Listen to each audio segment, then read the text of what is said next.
Okay, greetings everybody. I'm Steve Levitsky. I am director of the David Rockefeller Center for Latin American Studies at Harvard. That's Dr. Class. Welcome to our Tuesday webinar. I want to first of all introduce my amazing co-chair, Professor Francis Agopian. Hi, everyone. Also, thanks as always to Paula Ibarra and Jillian Scales for their amazing tech support and for making this production happen. Before I forget, I want to make sure to announce that we have both Spanish and Portuguese interpretation available. So if you wish to hear the presentation or any part of the discussion in either Spanish or Portuguese, just go to the interpretation button in the bottom right hand of your screen. Okay, Latin American politics have become really highly polarized over the last decade, and it's not entirely clear, at least to me, why that is the case. The Cold War has not returned. The Bolivarian threat peaked about 15 years ago. There is no Marxist or communist threat. There are no armed guerrilla movements, no serious threats to private property. For the most part, we haven't seen the sort of ethno-nationalist reaction that drives polarization in the United States. In short, many of the things that drove polarization in Latin America in the 1960s and 70s, or which drive polarization in other parts of the world, are really only weakly present in most of Latin America. And yet the last decade or so has seen intense polarization in Brazil, in Bolivia, in Colombia, in Peru, Mexico, to some extent in Chile, in other places, far greater polarization than we saw during the 1980s and 1990s, and in some countries, far greater polarization than we saw during the left turn of the early 2000s. 30 years after the collapse of communism, 30 years after the collapse of communism, Peruvian elites are organizing protests against communism. There is no communism in Peru. What the hell is going on? To answer that question, we are very fortunate to have four superstar analysts of Latin American politics. These guys have reached a point in their careers where their titles take a long time. Just their title takes a long time to get through. So I'm going to have to give somewhat brief abbreviations, but let me introduce the four of them. They're well known to all of you. First of all, Javier Corrales is Dwight W. Morrow, 1895 professor of political science at Amherst College. That's the might be the easiest title. His research focuses on democratization, democratic backsliding, presidential powers, ruling parties, populism, political economy development, foreign policy, and sexuality. He really does work on all of those topics. Among other things, though, in the last decade or so, he's become really one of the world's leading experts on Venezuela's descent into authoritarianism. Javier has published very widely. His latest book, Fixing Democracy, from Oxford University Press, focuses on Latin America's penchant for constituent assemblies and how that reshapes presidential powers and, in turn, democracy. Javier's forthcoming book, Autocracy Rising, places Venezuela's transition to authoritarianism into a broader comparative perspective. Welcome back, Javier. It's great to have you here. Our second speaker in alphabetical order will be Maria Victoria Murillo. She is director of the Institute of Latin American Studies and professor of political science and the School of International and Public Affairs at Columbia University. Her research focuses on distributive politics, party politics, and the conditions underlying institutional strength and weakness in Latin America. She's also published very widely. She's author of Labor Unions, Partisan Coalitions, and Market Reforms in Latin America. That's from Cambridge University Press 20 years ago. She's also author of Political Competition, Partisanship, and Policymaking in the Reform of Latin American Public Utilities, also Cambridge University Press, and co-author with Ernesto Calvo of the outstanding book, Non-Policy Politics, Richer Voters, Poorer Voters, and the Diversification of Electoral Strategy. I guess most recently, she's co-author with Dan Brinks and some other guy of Understanding Institutional Weakness, Power and Design in Latin American Institutions, which I recommend. Third speaker today, so welcome, Vicky. Great to have you back. Our third speaker is Ken Roberts. Kenneth Roberts is Richard J. Schwartz Professor of Comparative and Latin American Politics at Cornell University. He works on the political economy of development, the politics of inequality, and crises of democratic representation, focusing on political parties and party system, on populism, labor and social movements, and broadly the social bases of political representation, mostly but not entirely in Latin America. Ken has also published very widely. His first book, Deepening Democracy, the Modern Left and Social Movements in Chile and Peru, is one of the best books that I've read on the contemporary, meaning the last several decades, Latin American left. He's also author of the outstanding book, Changing Course in Latin America, Party Systems in the Neoliberal Era, that came out 6 years ago, Cambridge University Press. He's editor of the Resurgence, co-editor, The Resurgence of the Latin American Left, which was published a decade ago. And his current research lies at the intersection of populism, social movements, and political parties, analyzing movements that try to both restrict and expand democratic rights, not only in Latin America, but also in Southern Europe and the United States. Ken, it's great to have you here. Thanks for joining us. And hitting cleanup, our fourth speaker will be Susan Stokes. She's the Tiffany and Margaret Blake Distinguished Service Professor at the University of Chicago, and also the director of the Chicago Center on Democracy. Her research interests include democratic theory, distributive politics, comparative political behavior, and how democracy functions in developing societies. She's author of several award-winning books, including Mandates and Democracy, Neoliberalism by Surprise in Latin America, also published 20 years ago. So cannot believe that. And more recently, the award-winning book, Brokers, Voters, and Clientelism, was co-authored with Thad Dunning, Marcelo Nazareno, and Valeria Brusco. Her most recent book is, co-authored book is called Why Bother? Rethinking Participation in Elections and Protests. Professor Stokes' research is supported by the NSF, by the Guggenheim Foundation, the MacArthur Foundation, Fulbright, American Philosophical Society, and Russell Sage Foundation. Like Ken Roberts, she got her PhD at Stanford. Like Ken Roberts, she's a huge baseball fan. I could go on. So each of our four speakers will speak for about 10 minutes, and that should give us about 30, 35 minutes for Q&A, for discussion. If you have a question for the panelists, we would love to receive it. Send it, not through the chat function, which is closed, but through the Q&A function at the bottom of your screen. Fran and I will eventually be fielding questions and sending them on to the speaker. So if at any point during the talks, you've got a question, just send it on and we will do our best to pass it on. As always, we'll be recording the session today. It'll be available on Dr. Klaus's YouTube channel shortly after the session. And we will end promptly at 1:20 today, because I got to get to class. So to begin, we start with Javier Corrales. The floor is yours. Thanks, Javier.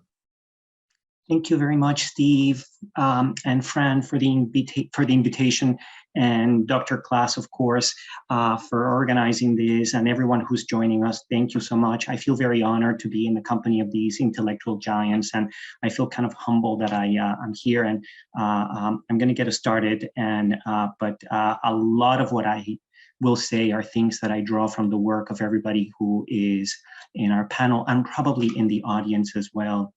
Let me share my screen for my PowerPoint, that I hope it's not too overbearing. All right, so polarization and the other virus of our time. What I want to discuss is, I want to begin by saying that I will be talking about the notion of intentional polarization, and specifically when elites, and more precisely political leaders who are either governing or leading the opposition, choose more extremist positions and do it with intention.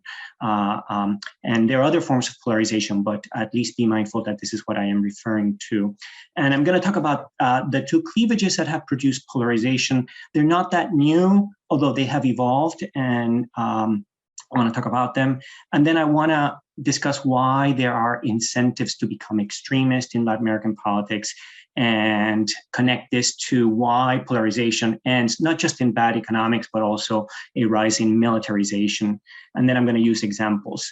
So the typical cleavage in Latin America and in many countries has been this left to right. Left to right has changed over the years. In the 1990s, of course, neoliberalism versus not neoliberal, but it has evolved. And let's assume, for the sake of my argument, that this is the fundamental cleavage that we're used to thinking about. What has happened in Latin America is that there is another cleavage that has become salient during the democratic wave, and that is the proverbial, what do we do with, are we going to be a rule-bound Democrat, or are we going to be a semi-authoritarian populist? And so, of course, Latin America has a big tradition of populism and wanting to choose this position here. Let me get my pointer. But it is now superseding the other sort of like policy-based cleavage. And what has happened is that although populists are strong, the anti-populists have become perhaps stronger than ever before in Latin America. And so maybe the distance dividing them now is probably bigger than there ever was, and probably bigger than this divide about policy, about what we're going to do about the state and the economy. Perhaps that's sort of like a possible hypothesis. So, you know, populism, and everybody has their own way of looking at it. I do think that populism is, let me draw from other works, is, you know, an ideology that is based on this binary antagonism of we the people versus the elites. And the idea is we need to give all power to the people and impose restrictions on elites. And of course, this clashes with liberal democracy because in a hard version of populism, this translates on all powers to the executive branch if the executive branch is representing the people. And the elites can be a term that can be applied to anyone I disagree with. Often it is the corrupt rich, but very often it's also the opposition. And so this is not new. And so the title of the conference, New Polarization, it's very old Latin American politics, but it's very much alive, and it's recurring. And we need to think about why it keeps recurring. And so this lends itself to the rise of this cleavage that I was discussing that you get in many Latin American societies that produces polarization. Now, let's focus on this little diagram that I have done. And I don't know if it is heuristically useful, but I think it helps me see something that is not necessarily that obvious. Notice that the electorate can be divided. You know, you can be here as cell A or cell B or cell C and cell D. And notice that there is this very long distance here. And this is perhaps how polarization becomes longer, because this line here is much longer than this line was, and maybe even this one. And so it's a form of intensifying the polarization. Also notice, however, that this position here can be a bit of an isolating position because you can be here, and that means that you may face opponents from A, B, and C. This is a possibility. And so the president who is facing this situation, who say, for example, you know, Steve mentioned, I've studied Venezuela, so Venezuela became very big under Hugo Chavez. Choosing to be here is going to face this big problem. So the challenge is, how do we get these folks who are on the left, but more rule-bound Democrat and therefore not natural allies, to come to your side? This is the fundamental predicament that presidents face. And it is here where the incentive to polarize, in my opinion, becomes very strong. The incentive to become extremist. And what you want to do is, if I understand the process well, is you want to move to the left. Say if you're on the left. If you're on the right, you're of course going to move to the right. And do it in a very dramatic way, because what that allows you to do, and so what that does, the first thing that does is that it immediately gets the other side to move even more extreme. Polarization is contagious. And so you create now a much longer divide along this front. And what is good about this is that this allows you at this point to bring some of the folks who are here to come here, because they are in shock by what folks on the right are doing. They're like, oh my God, you know, they have become too extremist. And the result could be that the polarizer in chief can end up with a bigger coalition. And this challenge, of course, for the other side is to form unity, uniting what remains of A, of course, the entire camp of B, and maybe some of these folks. And this is the process. And of course, this can happen on a polarizing president on the left, but it can also happen on the right. But it is a very risky proposition, even if it is recurrent. And we're seeing that these polarizing moments maybe in the beginning help presidents, but in the end, they're unable to sustain their majority. And the big risk is, of course, that obviously, they may end up also strengthening the other side and the opposition, and that opposition can face huge obstacles. And so you do not see the rise of hegemony, but two very, very powerful camps going against each other.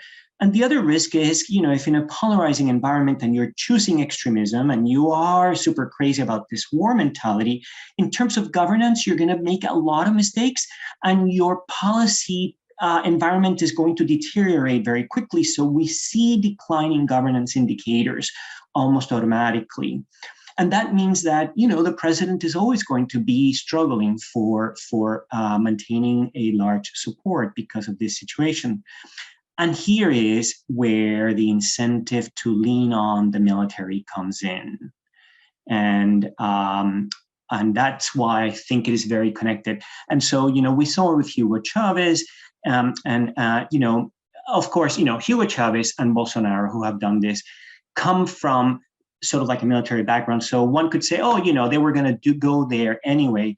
But we're also seeing, for example, how Andrés Manuel López Obrador is leaning heavily on the military. I'm sorry that I'm using data from The Economist, but this is the one area of his austerity program that he's not respecting, significantly leaning on the military through spending. This is one indicator.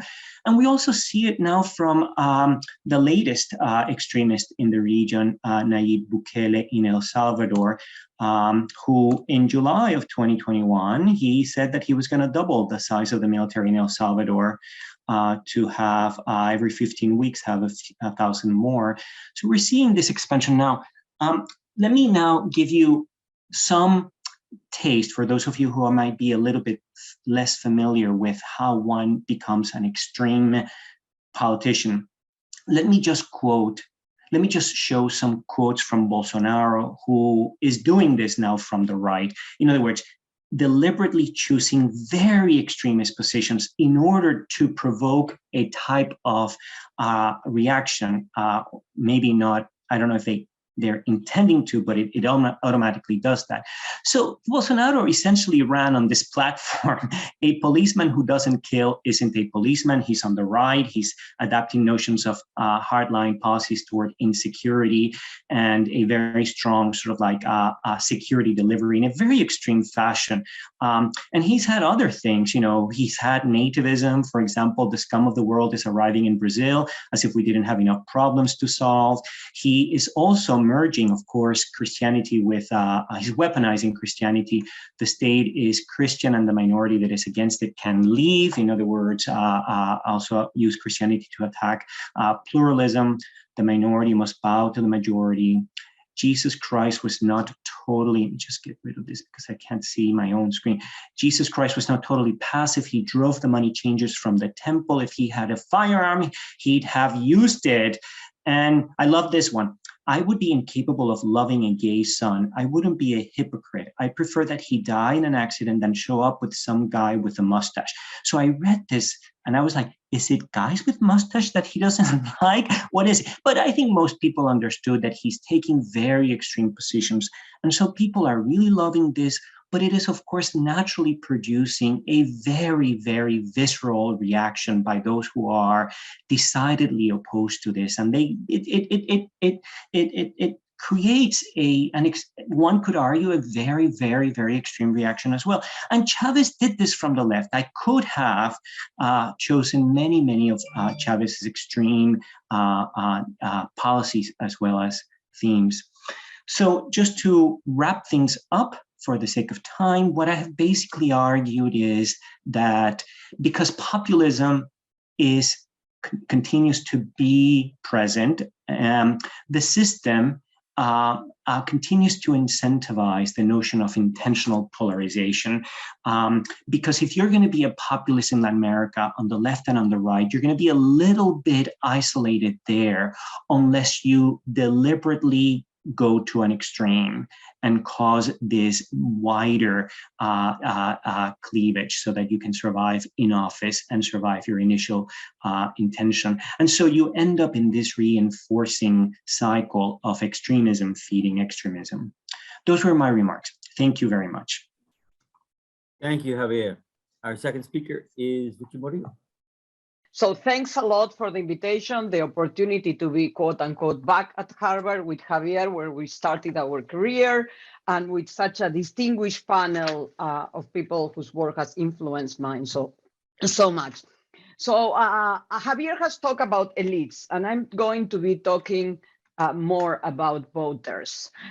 So let me talk about a little bit about polarization. As Javier has said it, and also Steve, polarization has historically been high in Latin America.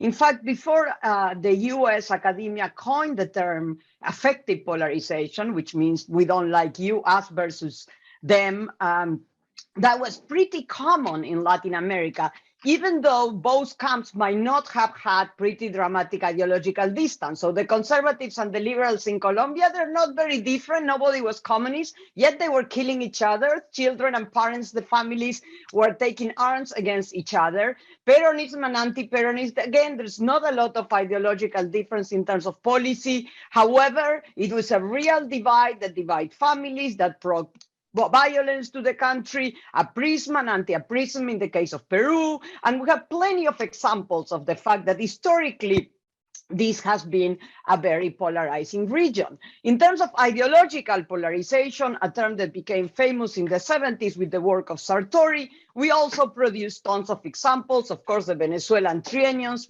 much before Chavez, Chile under Allende, and a lot of Cold War polarization in the 1960s and 70s. And I would say even the kind of first revolution of the 20th century, the Mexican Revolution, happened in the region. So again, we have a very, very large trajectory of polarization, of both types of polarization that are discussed in current political science.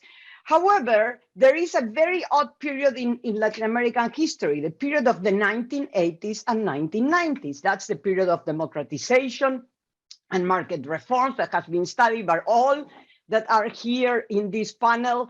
And because of fear of the military, because of an economic crisis that brought the regions and the elites towards policy convergence, this is a period of moderation. This is a period exceptional for the elites not to be polarized. And the problem I think we have in thinking about new polarization part is that we take that as our baseline, the 80s and 90s, which is a very exceptional period in the region. We've already seen an increase in polarization in reaction to the market reforms of the 1990s with the emergence of the radical left at the turn of the millennium that Javier and Ken and everyone has written, and Sue all have written about it. So Chavez, Correa, Morales. And so I think, again, we need to be concerned about polarization as the exception or the rule in this case. I think, however, something new. For most of the 20th century, polarization has been over economic redistribution in the region. I would say since the Mexican Revolution up to the Chavismo and the radical left that Javier, Steve, and Ken wrote the book about. I think the novelty I see, and I can see some examples like the Cristeros, but mostly it's a novelty is what I would call moral polarization, that thing that we imported maybe from the North. So let me talk a little bit about the voters, not the elites. So this is not what Javier has been talking about, but the other side. I'm relying on LabPop data here, and I want to show a few graphs. One is the evolution of the ideological self-location of voters in the 18 Latin American countries in the 2000s. And I know there are problems with the measure, but just take it with us. One of the things that we can see from 2004 to 2019 is a growth on the left. And that growth of the left, you know, it's not dramatic, but there is a substantive growth of the left that effectively shows a more polarized electorate. However, this is aggregate data, and I think it's worth exploring some country patterns. Sorry. One more. What is this going on with my thing? Okay. So first, the three countries that really have a pattern of ideological polarization, that have, you know, this growth of both the left and the right and are more polarized at the end of the period in the top part than they were at the beginning of the period of the LAPOP data in the bottom of the graph. And one of the things that I want to make the point is that these patterns of ideological polarization have little correlation with the degree of electoral fragmentation.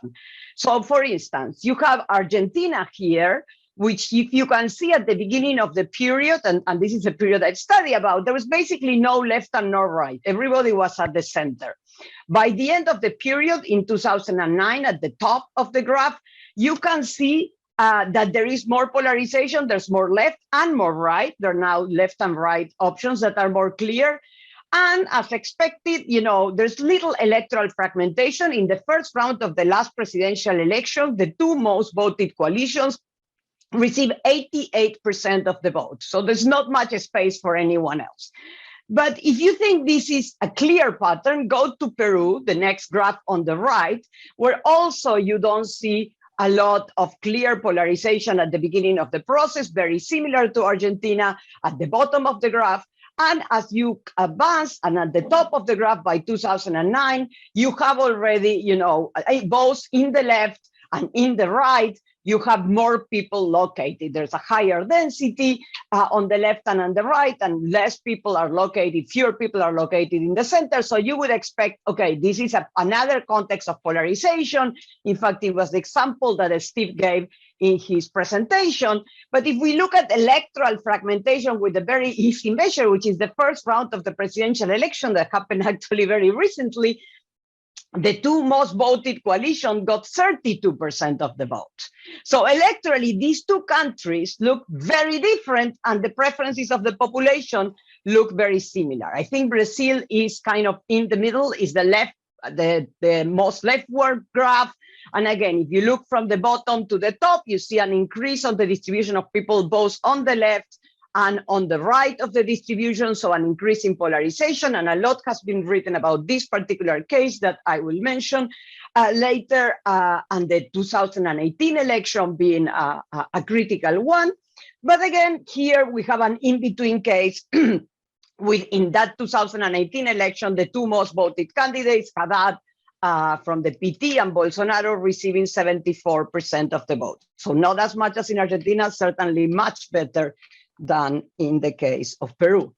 So there are other two cases that, again, look very different from their ideological distribution to their electoral fragmentation. Bolivia and Chile, both of them were, if you look at the bottom, on the left Bolivia, on the right Chile, pretty polarized at the beginning of the process, with both like a left, a center, and the right in both cases. And they remain more or less the same at the end of the process at the top of the graph in 2019, with the left, the center, and the right.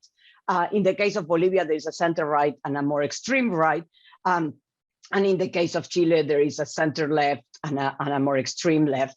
But they're pretty similar. There's not a lot of change. But again, if you look to the first round of the presidential elections in Bolivia, which, it's one of the exceptional cases that the president got there in the first round with more than 50% of the vote, the two most voted got 84%.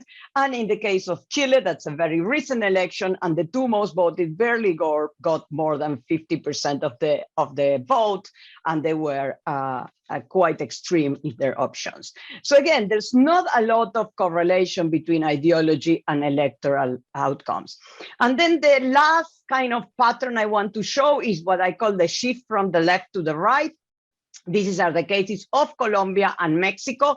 In both cases, at 2004, at the beginning of the period, at the bottom in both graphs, you basically see a very skewed distribution towards the right. There's almost no left in the case of Colombia. And we are seeing by 2008 the emergence of a left that might look as polarization, because there was almost no one here, and now there's more people. And the same is true in Mexico. If you look at the beginning of the distribution in 2004 and compare to 2019, so after the election of López Obrador, you see certainly a shift towards the left in the distribution. Again, these seem to be more intermediate cases. In the first round of the presidential election, 64% of the vote for the two most voted candidates in Colombia. We will see what will happen this year. It looks a very fragmented electorate at this point. And in the case of Mexico, 75% with a dominance by López Obrador. So what I really wanted to make the point here is that thinking about the voters' polarization doesn't tell us so much about electoral outcomes. LAPOP has no questions of effective polarization the way it's described now. As Steve suggests, most analysts of all of these countries, at least the 7 countries I mentioned, have suggested that there is a growth in effective polarization, at least for the elites. And I think that's also the point that Javier made. And I think this is important in the sense that we might be seeing differences between the elites and the masses. I think the voters all over Latin America are increasing their dislike of politicians. This might be true of all the world, and so on. And there are several indicators that we can discuss that move us in that direction. So my question is that maybe in response to voter unhappiness or disaffections, elites are using that polarizing strategy that Javier just called intentional polarization. I really like the term. And they do it, as Javier explained, to differentiate themselves from the rest or to produce some degree of electoral loyalty. Let me just briefly discuss a little bit this idea of what's new, the moral polarization, which I think it's pretty new for the region. In the election of Lucio Reno has a piece that makes the argument that the election of Bolsonaro in Brazil is a shift from anti-petismo, so that's a pretty strong feeling in Brazil. There's a lot of studies that show that Brazil was divided up to then at least between petistas and anti-petistas. So he builds on the anti-petismo, and Reno argues he also creates a coalition that's more ideologically clear in terms of a more conservative vote in economic and moral terms. He does it with data that's better than LAPOP because he has a panel data from Brazil election. So I'm just going to explore some sense of whether this is new. And I'm going to compare, so I won't show you, but if you look at approval of government policies to reduce inequality, which I think among the LAPOP data questions is one that shows this economic divide that characterizes the region, it's interesting that in the 7 countries, there is a decline in approval over time for these policies, both for also for the left wing, the center, and the right wing voters, which that shows something going on. And then I look at approval of same-sex marriage as a kind of indicator of the moral divide, because that's the one issue that changes the fastest in many of the old democracies in terms of social acceptance. So one of the things I want to show you here about this issue is this idea that there could be either on these moral issues, something that is called asynchronic secularization or really polarization. So if you look to the right, to the 2 graphs of the right, you had the evolution of support for same-sex marriage in Argentina and in Mexico, 2 countries that didn't fit together in the polarization story. And what's important here is looking at the right of those voters that are right-wing in blue. And what you can see is that their support for same-sex marriage in both countries is lower than for center and left, but it's coming up. So this might be that, the countries are secularizing. There's an increasing support of same-sex marriage, and the right is doing slower than the rest. So it might be just a question of asynchronic secularization, that if you take like just a particular year, say 2018 in Argentina, you think, oh, it might be polarization because the right is more against same-sex marriage than the left and the center, but the right is coming along, only slower. Alternatively, if you go to the 2 graphs on the left, Brazil and Chile, which are basically reproducing the same tendencies, the responsive of approval divided by people on the left, the center, and the right, they begin like Argentina and Mexico. They begin what seems to be a secularizing process, but they have a break in 2016 in Brazil and in 2016 in Chile. And after that, the right really dislikes same-sex marriage. It comes less approval of same-sex marriage that they were going on before. So it might be that in these two cases, we are seeing a polarization of public opinion on this particular moral issue.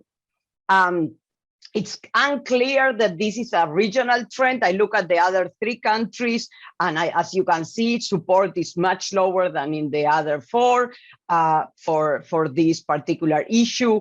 But there's no difference across the left, center, and right.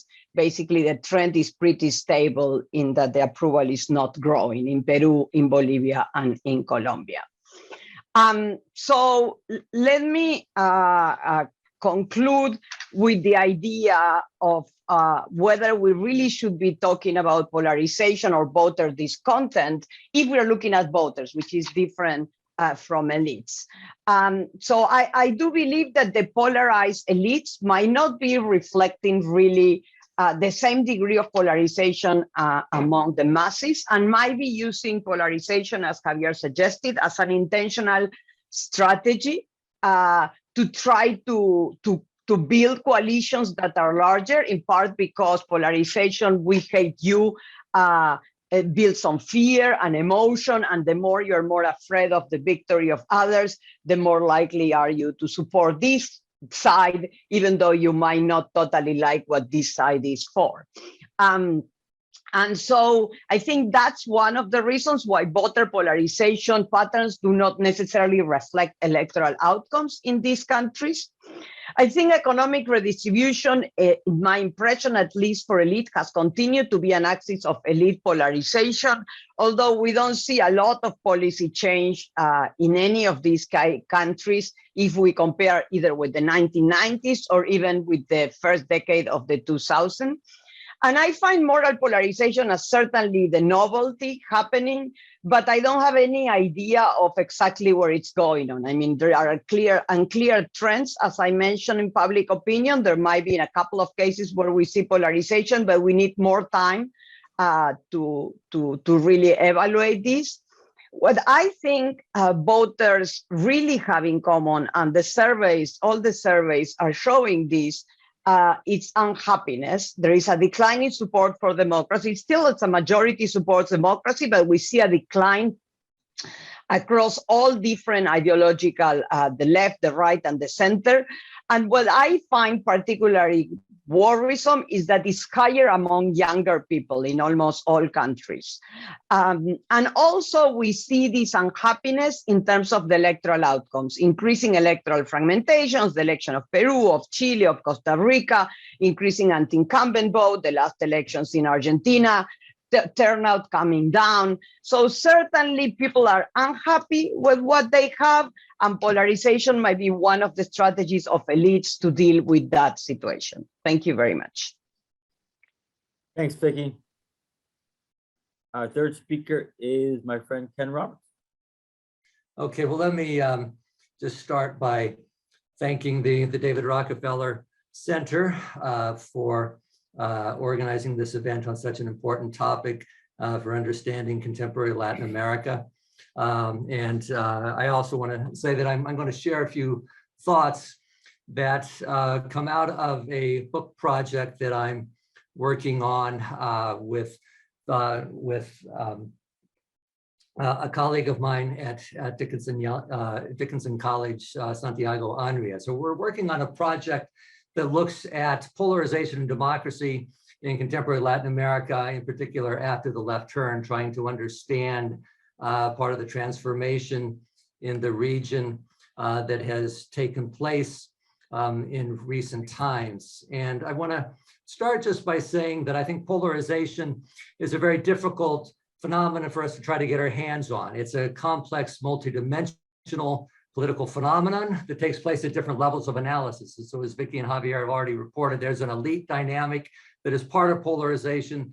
There's also a mass dynamic that is part of polarization. And so there are these different levels of analysis for trying to understand polarization. And there are also different ways of trying to measure polarization. I think that there are the different levels of analysis for trying to understand polarization as we were talking about. And ultimately, in thinking about this, then it's in trying to understand the different levels. I also think there are different types of polarization that you see. And I'm going to distinguish between forms of polarization that I think are highly pernicious or disruptive for political democracy, what I call institutional polarization. I'm going to differentiate that from ideological, or what you might think of as spatial polarization, which I think oftentimes can be positive, even healthy for democracy. It certainly is natural under democracy. So I think there's a tendency in the field to try to conflate together different kinds of polarization. And I think it's important for us to keep in mind the different kinds of polarization that can exist. In thinking about polarization then, as Vicky was talking about before, polarization is maybe new in the region today, but I think that depends upon our historical reference points, because certainly polarization is not unprecedented within the region. It looks new today because, as Vicky said, the baseline from the 80s and 90s was a period of relative depolarization. It was a time period when both the left and the right was playing within the parameters of liberal democratic institutions, and where basically the entire region had liberalized their economies and their markets. So there was a period of political and economic convergence that took place in the 80s and 90s that I don't think is the norm for the region. It tends to be exceptional, as Vicky was saying. And I think that if you go back to the 60s and 70s, certainly you see the extreme ideological polarization of that era, where you had both revolutionary and democratic expressions of socialism that challenged the traditional order, that of course led to the backlash, the right-wing backlash, leading to the military dictatorships and terrible military repression in the 60s and 70s.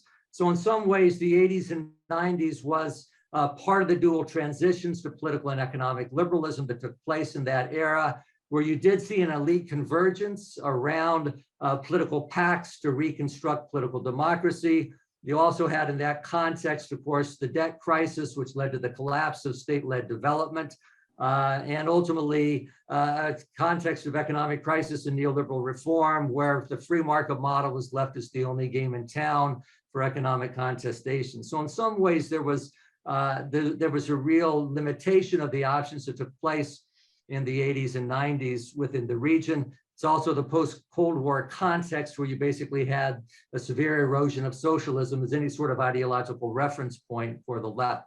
So in that context, there was clearly depolarization taking place, but I think that it was very contingent upon the weakening of the left, and also, I should point out, the weakening of organized labor as part of the economic crisis and reforms of the period. So there was a dramatic weakening of the ability of popular constituencies to really organize alternatives and to have their voices heard in the political arena. So the organizational basis for class conflict was basically weakened dramatically in the 1980s and 1990s. So what then accounts for the new polarization that takes place really starting later in the 1990s into the early 2000s? And I think this is where you begin to see the erosion of the so-called Washington consensus for neoliberal reforms, the political shift to the left that is part of this, representing basically a recontestation of economic policymaking. So just to show a slide here that looks at the idea of spatial polarization, where you have ideological conflict between the left and the right, where you have statist or redistributive policies on the left pole and free market policies on the right pole. What the Washington consensus did was basically compress that space for contestation on the economic axis in that time period. With the rise of the left then at the turn of the century, in many cases predated by patterns of social protest and social mobilization against neoliberal orthodoxy in the late 1990s and early 2000s. So what you got then was a contestation of that Washington consensus that is beginning in society and then working its way into the electoral arena, in particular with the rise of left populist alternatives in countries where traditional party systems had converged around the neoliberal model. In other cases, you get cases like Brazil, Chile, Peru, you had established more center-left social democratic kinds of political parties that were moving things a little bit further to the left flank. but essentially there's a process then of repoliticizing the left pole after the period of the Washington Consensus. And so in some ways, what you see is an electoral realignment. It's a restructuring of electoral competition that takes place with a recontestation of policymaking that is taking place in that time period. However, in thinking about so-called spatial polarization on programmatic and ideological issues, I think it's important to point out, and this is again something that both Javier and Vicky have alluded to, the idea of moral polarization, but it's basically, I would argue, it's a politicization of a new axis of contestation. And it's not the same as the traditional left-right axis. It can get mapped onto the left-right axis, at least partially, but ultimately the contestation on the cultural axis is rather different. And it tends to divide those on the upper pole, which is the more inclusive pole, the supporters of cultural diversity and social equality. And so the mobilization for women's rights, for indigenous rights that you see in the region, LGBTQ rights. So a series of mobilizations that have taken place that have politicized the traditional social hierarchy and pushed towards greater forms of social equality. That tends then to be associated with some sort of backlash from more conservative sectors, right? So the more exclusionary pole of the cultural axis, where you get the defense of the traditional social hierarchy. So it's often associated with religious or moral traditionalism and with the defense of traditional hierarchies in terms of race and ethnicity, often associated with more patriarchal kinds of values.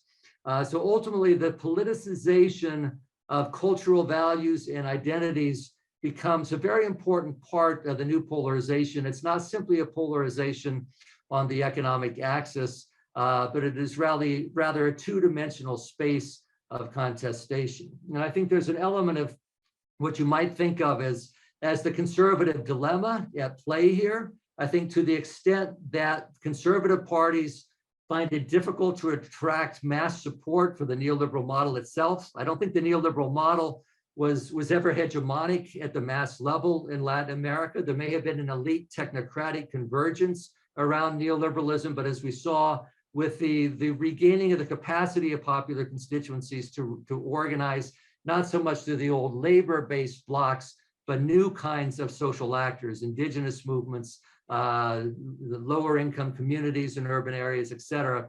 That repoliticization was an important part of challenging the neoliberal model. And I think conservative parties have found it difficult to really compete democratically by running on the neoliberal platform. And I think part of what you see then is a deliberate effort to politicize this cultural axis of contestation as a way for conservative parties to try to broaden their appeal. Right? So this is one of the ways in which pro-market political parties are able to broaden their appeals to popular constituencies by appealing to moral and religious identities, moral traditionalism and religious identities.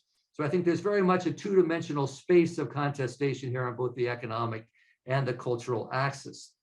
However, I want to just say it's important to recognize, I think, this spatial polarization that I'm talking about, whether it's cultural or economic, spatial polarization is natural under democracy. And it's not necessarily destructive for democracy. In fact, I would argue that a lack of polarization is not necessarily a good thing. A lack of polarization often means that elites are dominating the democratic arena and the popular constituencies don't have a capacity to collectively have their voice heard in the democratic arena.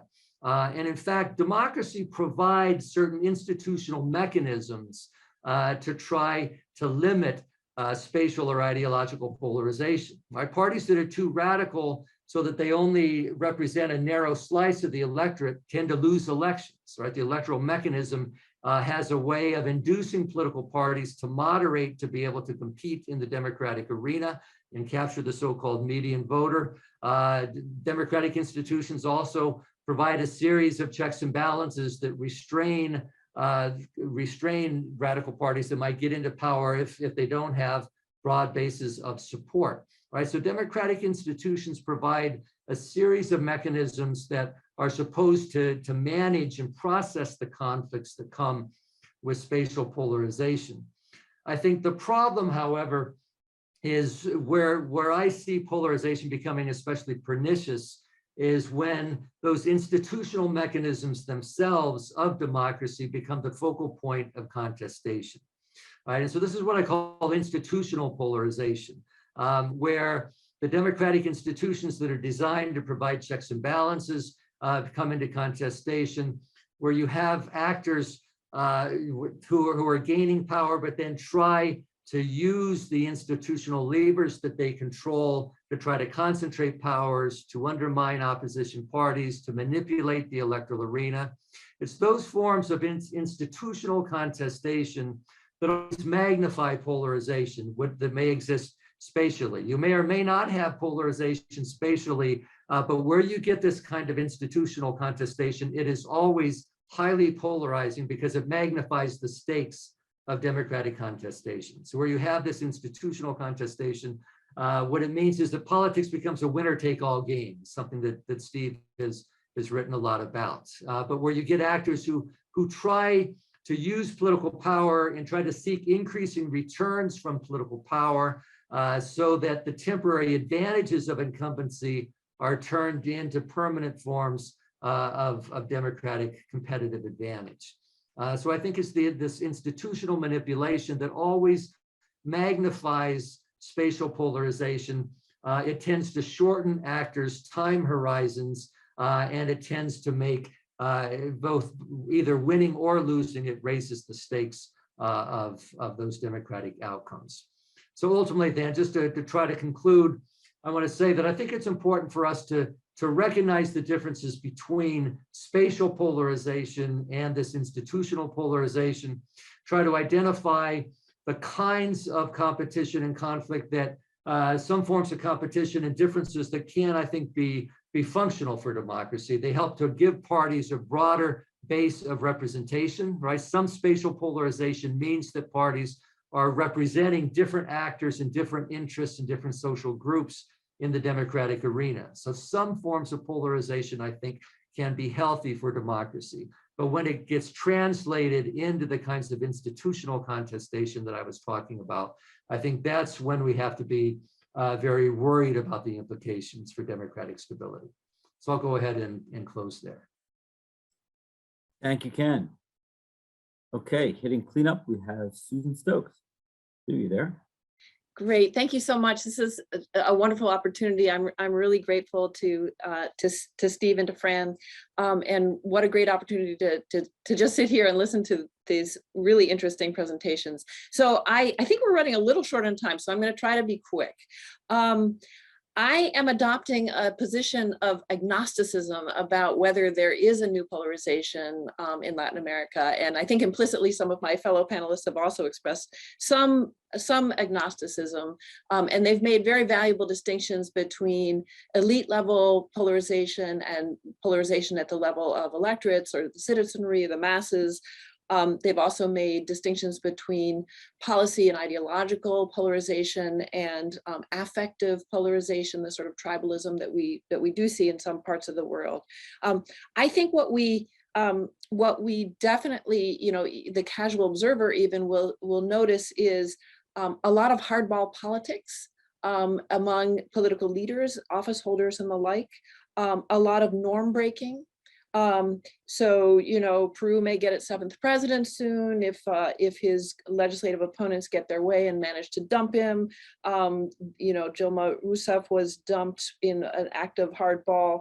Andrés Manuel López Obrador spends hours every morning berating the opposition and the press. Javier reminded us of some of Bolsonaro's more harsh rhetoric. So plenty of hardball and plenty of norm breaking. Are we seeing increased polarization at the elite level, at the mass level? Another really important point that my colleagues have made is that it really depends on your reference point, your baseline, the sort of time period that you look at. So just a note on kind of some other world regions. I think we know pretty well that at least in recent years, polarization begins at the elite level and then tends to kind of trickle down, if it does, to the mass level. Several of my fellow panelists have mentioned the incentives that politicians have to increase polarization. And one of the things that we see in some countries around the world is that, you know, that there's a kind of dynamic where that you can keep going down that path. So an ambitious politician who finds himself or herself trying to win an election in a polarized electorate will have a polarizing rhetoric, and because the wealthy part of the distribution is going to be at their extreme, and then that will tend to further polarize. There are advantages to polarization from a politician's point of view, just in electoral terms, in places where voting is voluntary and not mandatory, as obviously it is in many parts of Latin America. Polarization can certainly increase turnout. It probably can increase partisanship, although we have a lot less data on that than you might think. Obviously, it can increase the probability of the polarizing politician gaining the vote choices of their side. But there are also risks, and that's an important point to keep in mind. Like any electoral strategy, there are upsides and downsides. And some of the risks include, to be fairly obvious, losing access to people at the middle of the distribution, to people who are less partisan, or even to people on the other side. Here in the US, we've had politicians who have been successful with polarizing strategies, and we also, in living memory, especially those of us who are kind of oldsters at this point, have lots of examples of politicians who have been successful, just thinking about presidential politics, successful with a kind of unifying rhetoric. So think about Ronald Reagan, think about Barack Obama. So pluses and minuses, but there certainly are incentives for what Javier has so nicely called intentional polarization. Okay. Again, the lesson from the US is that elite polarization, that polarization starts at the elite level. This is from Mark Hetherington, nice graphic just showing the rise in polarization in the US Congress, in the House, beginning around the sort of early to mid 1990s, and increasing pretty steadily thereout. This, you know, there are lots of sort of exceptionalist US explanations for why this happened, such as the so-called Great Sword and the loss of the South of the Democratic Party and so forth. But certainly it started as an elite kind of dynamic. So this is a hard thing to understand, and I'll walk you through it a little bit, but I just want to briefly say, this is another example of how even in real time, so I was just talking about a kind of temporal dynamic, but at any moment, sort of cross-sectional moment, it's not unusual to find elites to be more polarized than electorates. So this is a graphic, comes from a paper by Bafumi and Heron, that shows the position of the median voter in a bunch of US states, and that's the M, and this is on a kind of left-right spectrum, and it's calculated in very sophisticated ways. I won't go into it. The D and R is the median position of the Democratic voter and the Republican voter in each state. And then the black circles and the black squares are the position of the two senators from each state. And almost uniformly, there are a few exceptions, but almost uniformly, the senators are adopting more extreme positions, strikingly more extreme positions than the median, not just of the state, but of their own electorate. And you know, we have theories why that happens, but I'll leave it at that. This is Europe. So this is from a forthcoming book by Larry Bartels, where he is basically trying to poke great big holes in the idea that there's been a kind of collapse of supportive democracy in Europe, and that there's been a kind of rising polarization in that part of the world in the aftermath of the Great Recession. And the point that this is ideological polarization. And what he's showing here, the figure tracks the extent of ideological polarization in Europe as a whole and in a variety of specific countries, 2002 to 2019. What he means by polarization is the amount of ideological disagreement within each country as measured by the standard deviation of ESS respondents, that's the poll, self-placement on a 0 to 10 left to right scale.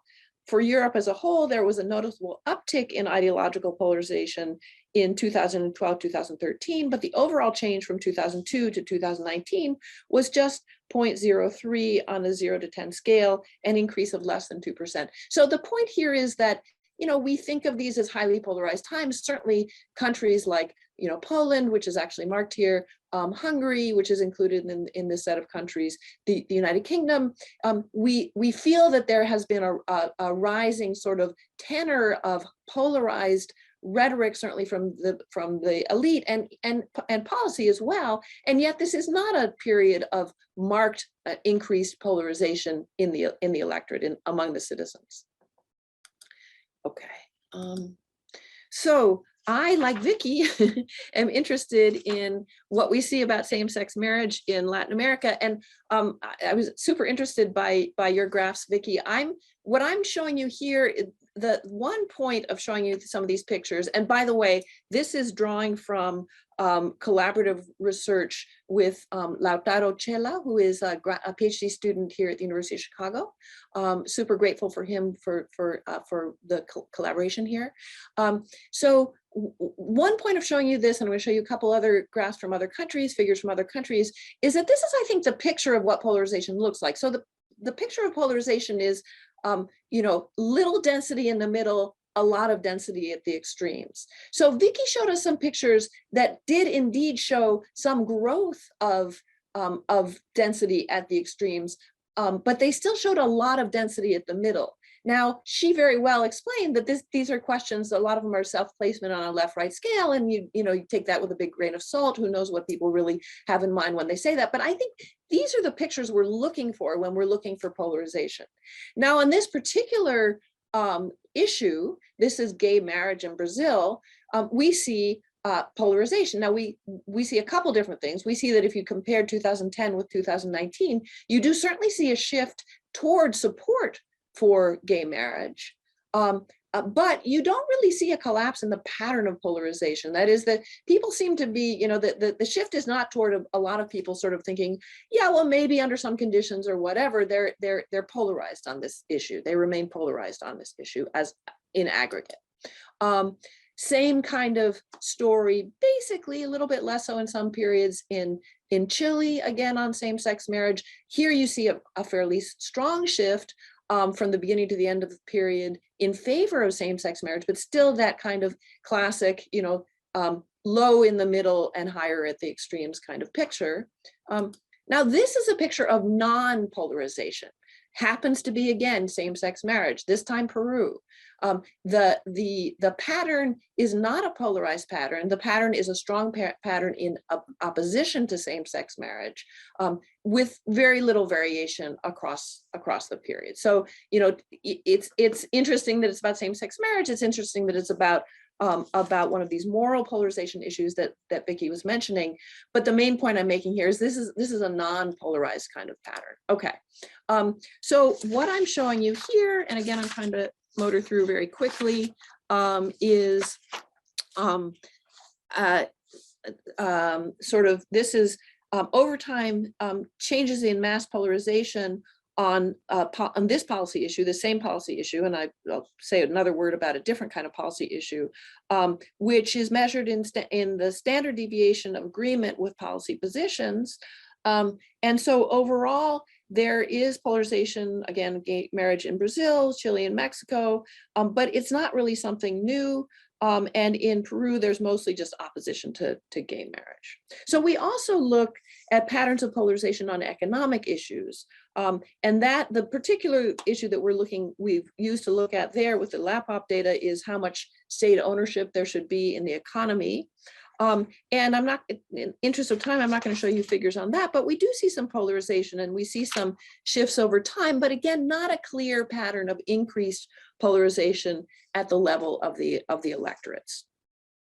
So what about affective polarization, which Vicky very appropriately talks about as a really important dynamic that we certainly see in some parts of the world. So, here in the United States, when my Jewish mother told her parents that she was marrying a Gentile, you know, that was when interfaith relationships were forbidden and all hell broke loose, I can tell you, for a long time. Some of those interfaith tensions have subsided. Unfortunately, I think our racial tensions have not subsided. But now we're in a position in the United States where the tribalism between the parties has that same kind of social dimension. So there's good research showing that, you know, God forbid if you're a liberal Democrat, your offspring would come home with a supporter of the Republican Party, and the same thing on the other side. It's that same kind of tribal, you know, sort of mutual hatred and dislike. So how much of that do we see? So what are, you know, these measures are never perfect. What am I showing you here? I'm showing you the weighted affective polarization, which takes on values between 0 and 5. And now this is a spread measure.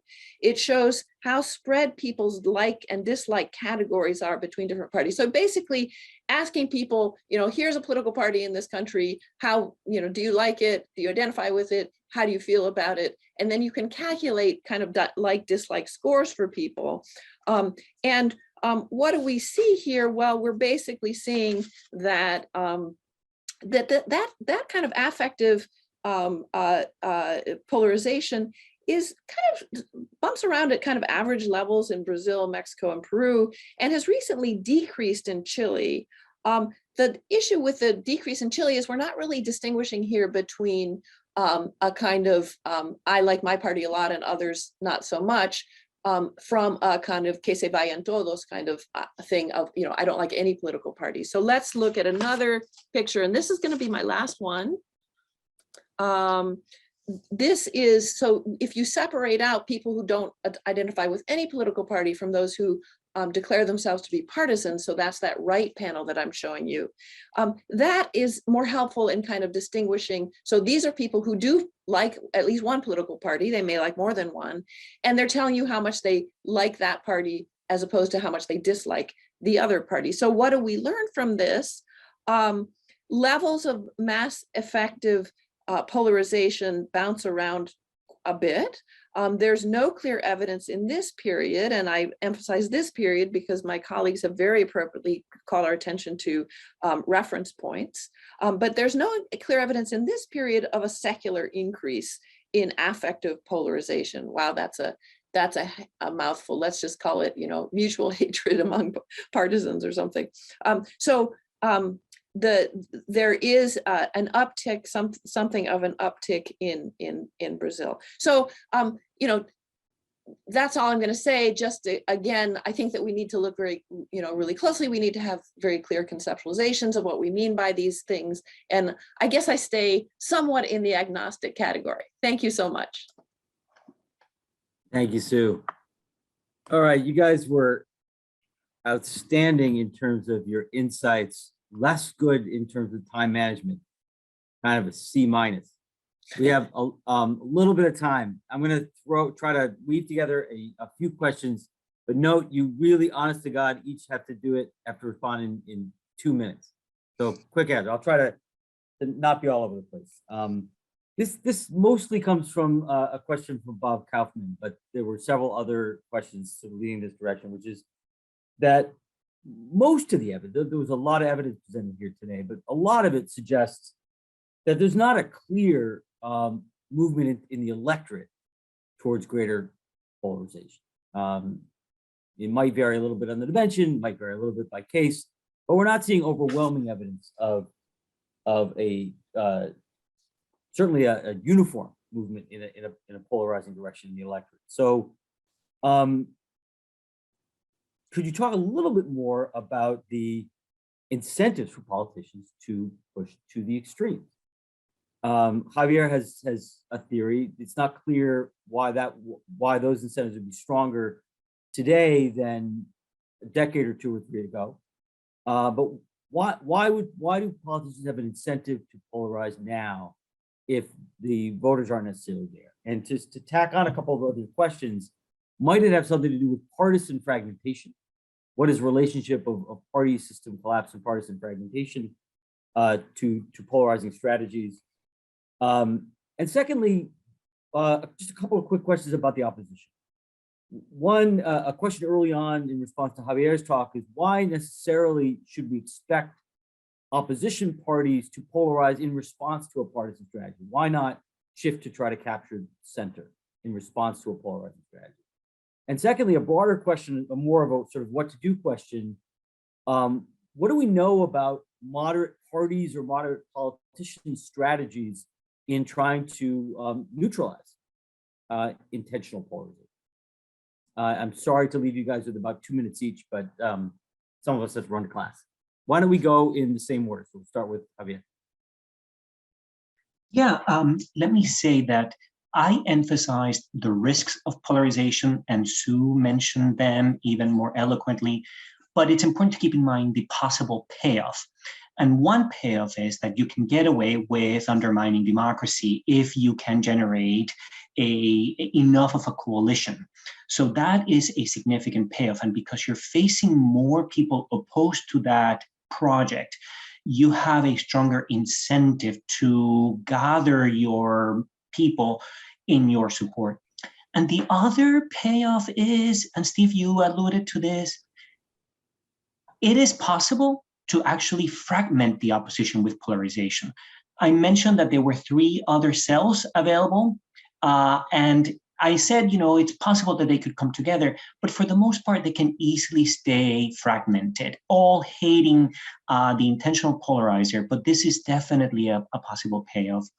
And that's why I like this question of thinking about the party system and polarization and what polarization can do to the party system, and in the end, help you attain the goal that you have in mind. Thanks. Vicky? Yes, so two issues. One on the voter polarization. They might, so there is a small degree of polarization, and it might be that those intense voters are crucial for elites because you need to mobilize, either in person or in social media. And what you really want intense voters to do and followers to do is to persuade the majority who believes politicians are all the same that it's really worth voting or it's really worth supporting someone. So increasing the stakes that is happening in polarization is important, because if I don't support this guy, communism will come, or I don't know, something awful will happen. And so I think it's a clear strategy, and the more fragmented the party system and the less loyalty there is, the more attractive the strategy is. And the second point I want to make in response to Sue, and it might have to do with our measures. So the polarization of the US starts in the 1960s. And true enough, you have elite measures. But on the other hand, this is right when the civil rights movement is mobilizing. And it produced a backlash, voters changed from Democrat to Republicans, a lot happened at societal level. And we might not have those measures in Latin America of maybe status or changes that are happening that are not clearly on economic dimension, or we might be losing something. So I'm agnostic like Sue is about what is happening, because I don't see good measures to really capture where society is. Thanks, Vicky. Ken? Yeah, I think that ultimately it's the point of trying to understand the differences between intensities and numbers is important for making sense of this. And so public opinion polls may not necessarily be capturing widespread polarization that within the average citizen responding to a survey. And yet when it comes to who's really active and engaged in the political process, and who's able to translate their sentiments into some sort of political mobilization, whether it's on the streets or in the electoral arena, that the actors who care intensely are often those who will have in some ways outsized influence on the political process. And so they're better able to really mobilize and have a voice in the political process. And so I think that's part of what is going on. I think there's also a pattern of where we're seeing mainstream traditional political parties weakening. This has been going on for quite some time in the region. In a context today as well, you've got economies have been disrupted. You've got the effects of the pandemic.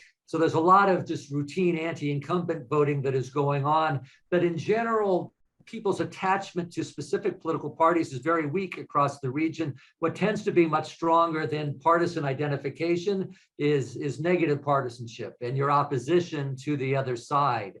And so in some ways, I think that tends to feed a dynamic of politicians running against the establishment or running against a particular candidate or a party who is perceived as, who has strong negatives. And so I think that it's ultimately representing the sort of the weakening capacity of mainstream political parties to really integrate broad swaths of society into the democratic arena effectively. And consequently, there's a tendency for outsider dynamics of running against particular figures or the status, the sort of the mainstream party establishment. I'll stop there. Great, thanks, Ken. And finally, Sue Stokes. So Steve and I both have to go teach classes. So again, I'll just be super, super brief. Your incentives are in line. Yes, exactly. I'll get a note from you saying I have an excuse for being late. So the only, I agree with everything that people have said. The only thing I would add is that the polarizing strategy, it depends on a certain structure of opinion in the electorate, and it doesn't work in some places very well at all. But it is, the background factor that Ken just mentioned about Latin America is that levels of partisanship in the electorate are quite low.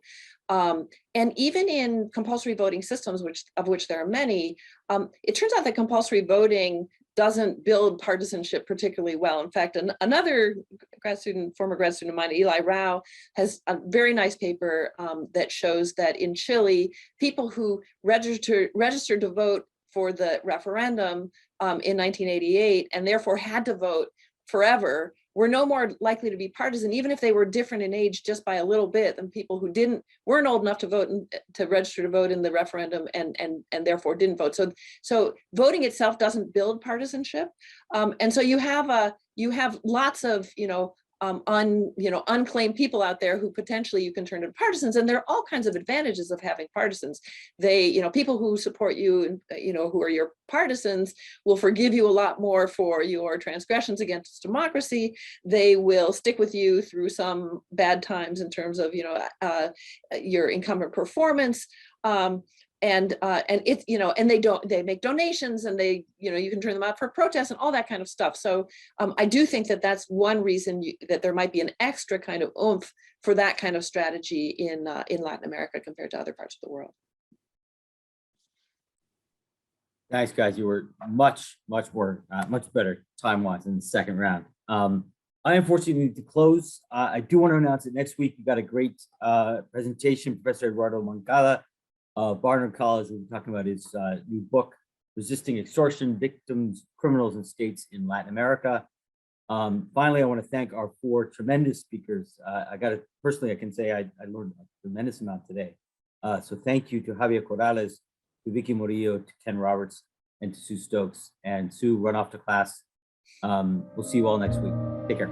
Thank you. Bye. Take care.